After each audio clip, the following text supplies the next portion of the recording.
ದಸರಾ ವೈಭವದಿಂದ ನಡೀತಾ ಇದೆ. ಜೊತೆಗೆ ಇದೀಗ ನಮ್ಮ ರಾಜ್ಯದ ಡಿಸಿಎಂ ಉಪಮುಖ್ಯಮಂತ್ರಿ ಆಗಿರುವಂತಹ ಸನ್ಮಾನ್ಯ ಡಿ.ಕೆ. ಶಿವಕುಮಾರ್ ಅವರು ಆಗಮಿಸಿದ್ದಾರೆ. ಈಗಾಗಲೇ ಶಾರದಾ ಮಾತೆಯ ಆಶೀರ್ವಾದವನ್ನು ಪಡೆದುಕೊಂಡಿದ್ದಾರೆ. ಹಾಗಿದ್ದಾಗ ಮಂಗಳೂರು ದಸರಾಕ್ಕೆ ಬಂದಿದ್ದಾರೆ.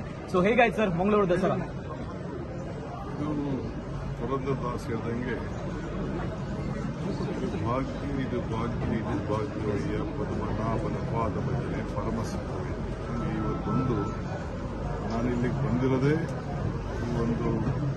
ಈ ಒಂದು ಪವಿತ್ರವಾದಂತಹ ದೇವ ಸನ್ನಿಧಿಯಲ್ಲಿ ಬಂದ ದೇವಸ್ಥಾನದ ಗುರು ಹಿರಿಯರು ಮತ್ತು ಶಕ್ತಿ ದೇವತೆ ಮತ್ತು ಪೂರ್ಣೇಶ್ವರಿ ಶಾರದೆ ಎಲ್ಲ ಕೂಡ ಇವತ್ತು ನನಗೆ ಕರ್ಸ್ಕೊಂಡಿದೆ. ಅಲ್ಲಿ ಬರುವಂಥ ಪರಿಸ್ಥಿತಿ ಇರಲಿಲ್ಲ. ನನ್ನ ಏಕಾಏಕಿ ಈಗ ನಾನು ಅಸ್ಸಾಂ ಹೋಗಿದ್ದೆ. ಅಸ್ಸಾಮಲ್ಲಿ ಒಂದು ಕಾರ್ಯಕ್ರಮಕ್ಕೆ ಹೋಗಿ ಅಲ್ಲಿಂದ ಬರಬೇಕಾದ್ರೆ ಹೈದ್ರಾಬಾದಲ್ಲಿ ಬಂದು ನನ್ನ ಫ್ಲೈಟ್ ಹೇಳಿದ್ದೆ. ನನಗೆ ಬರೋಕ್ಕೆ ಅವಕಾಶನೇ ಇರಲಿಲ್ಲ. ನನ್ನ ಫ್ಲೈಟೇ ಇಲ್ಲಿಗೆ ಬರೋಕ್ಕೆ ಆಗ್ತಿರಲಿಲ್ಲ. ನನ್ನ ಸ್ನೇಹಿತನಿಗೆ ಫೋನ್ ಮಾಡಿದ ತಕ್ಷಣ 5 ನಿಮಿಷಕ್ಕೆ ನನಗೊಂದು ಸ್ಪೆಷಲ್ ಫ್ಲೈಟ್ ಕಳಿಸ್ಕೊಡ್ತೀನಿ. ಸೊ ಇಲ್ಲಿಗೆ ಬಂದು ದೇವರ ದರ್ಶನ ಮಾಡಿದ್ದೀನಿ ಅಂದರೆ ಈ ದೇವರೇ ನನ್ನನ್ನು ಇಲ್ಲಿಗೆ ಕರ್ಸ್ಕೊಂಡಿದ್ದಾರೆ. ಅದರಿಂದ ಇದೊಂದು ದೊಡ್ಡ ಭಾಗ್ಯ. ಸೊ ಎಲ್ಲರೂ ಕೂಡ ಈ ರಾಜ್ಯದ ಜನತೆಗೆ ಇದೊಂದು ಇತಿಹಾಸವುಳ್ಳಂಥ ನಾರಾಯಣಗುರು ಸ್ಥಾಪನೆ ಮಾಡಿದಂಥ ಇದೊಂದು ದೇವಸ್ಥಾನ ನಮ್ಮ ಕರ್ನಾಟಕ ರಾಜ್ಯದಲ್ಲಿ. ಮೊದಲಿಂದಲೂ ಜನ ಪೂಜಾರಿ ನನಗೆ ಈ ದೇವಸ್ಥಾನ ಇತಿಹಾಸದ ಬಗ್ಗೆ ನೀನು ಬರಲೇಬೇಕೇ ಅಂತ ಬಹಳ ಸತಿ ನನಗೆ ಹೇಳಿದ್ದು. ಬಂದು ಹೋಗ್ತಿದ್ದೆ, ಆದರೆ ದಸರಲ್ಲಿ ಬರೋಂಥ ಭಾಗ್ಯ ಸಿಕ್ಕಿರಲಿಲ್ಲ. ಈ ಕಣ್ಣಲ್ಲಿ ನೋಡಿ ಇದನ್ನು ವೈಭವನ ನೋಡಿಕೊಂಡು ಬಹಳ ಸಂತೋಷ ಆಯಿತು. ಇಡೀ ರಾಜ್ಯಕ್ಕೆ ಒಂದು ದೊಡ್ಡ ಐತಿಹಾಸಿಕವಾದಂಥ ಧಾರ್ಮಿಕ ಪ್ರವಾಸಿ ಕೇಂದ್ರ ಇದು. ಎಲ್ಲರೂ ಕೂಡ ಎಲ್ಲ ಭಕ್ತಾದಿಗಳಿಗೆ ಈ ಭಾಗದ ಜನತೆಗೆ ಒಳ್ಳೆಯದಾಗಲಿ ಅಂತ ಹೇಳಿ ಆ ಪರ್ವತದಲ್ಲಿ ಆ ತಾಯಿಯಲ್ಲಿ ನಾನು ಪ್ರಾರ್ಥನೆ ಮಾಡ್ತೀನಿ. ಧನ್ಯವಾದಗಳು ಸರ್. ಇದು ನಮ್ಮ ದಸರಾ ವೈಭವದಿಂದ ನಡೀತಾ ಇದೆ. ಜೊತೆಗೆ ಇದೀಗ ನಮ್ಮ ರಾಜ್ಯದ ಡಿಸಿಎಂ ಉಪಮುಖ್ಯಮಂತ್ರಿ ಆಗಿರುವಂತಹ ಸನ್ಮಾನ್ಯ ಡಿ.ಕೆ. ಶಿವಕುಮಾರ್ ಅವರು ಆಗಮಿಸಿದ್ದಾರೆ. ಈಗಾಗಲೇ ಶಾರದಾ ಮಾತೆಯ ಆಶೀರ್ವಾದವನ್ನು ಪಡೆದುಕೊಂಡಿದ್ದಾರೆ. ಹಾಗಿದ್ದಾಗ ಮಂಗಳೂರು ದಸರಾಕ್ಕೆ ಬಂದಿದ್ದಾರೆ. ಸೊ ಹೇಗಾಯ್ತು ಸರ್ ಮಂಗಳೂರು ದಸರಾ? ಇದು ಸೇರಿದಂಗೆ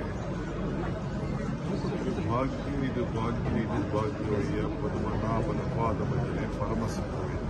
ಇವತ್ತೊಂದು ನಾನಿಲ್ಲಿಗೆ ಬಂದಿರೋದೇ